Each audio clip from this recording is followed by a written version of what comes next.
Ohio State's entering their new season at the top of the polls as the fiercest team in the league. I've got sports writer from the Chicago Tribune, Teddy Greenstein, here now to talk about the Buckeye season.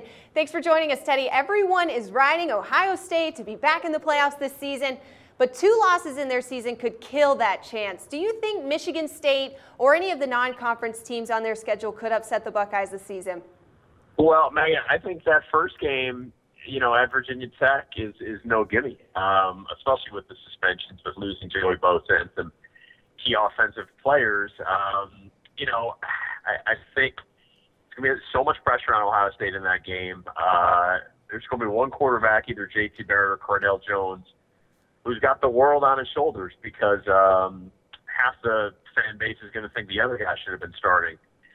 And then they're going to go into an environment that is one of the toughest in college football against a team that should be flush with confidence after beating Ohio State rather easily last year in the Horseshoes. So that game is going to be absolutely intriguing. Beyond that, if Ohio State gets through it, I think it's smooth sailing. But that Va-Tech game is going to be dicey.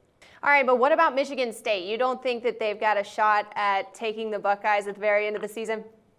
Yeah, I mean, Michigan State is, a terrific program. And even in normal years, those guys have a chip on their shoulder because, Michigan is a glamour program in the state. All those Michigan alums think they're, so much smarter, this and better history and all that.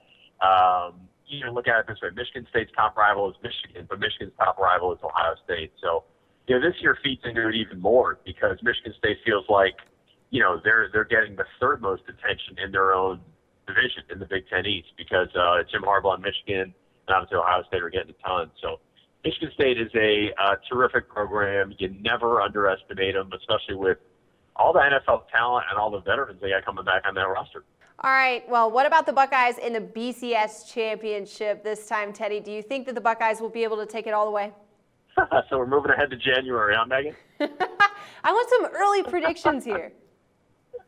Early predictions. Well, putting your feet to the fire. I really do like Ohio. Yeah, I really do like Ohio State to make the playoff. It'll be interesting to see then who they would draw and all that kind of stuff.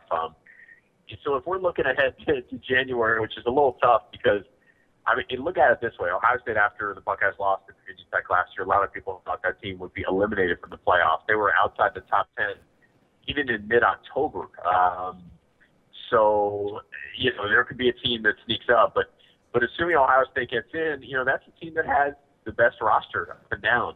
Probably has the 2 best quarterbacks in the Big Ten, in Cardale Jones and J.T. Barrett. So it'll be interesting to see how Urban Meyer manages those egos, how much Braxton Miller is able to contribute at receiver. But, that team gets in the playoffs.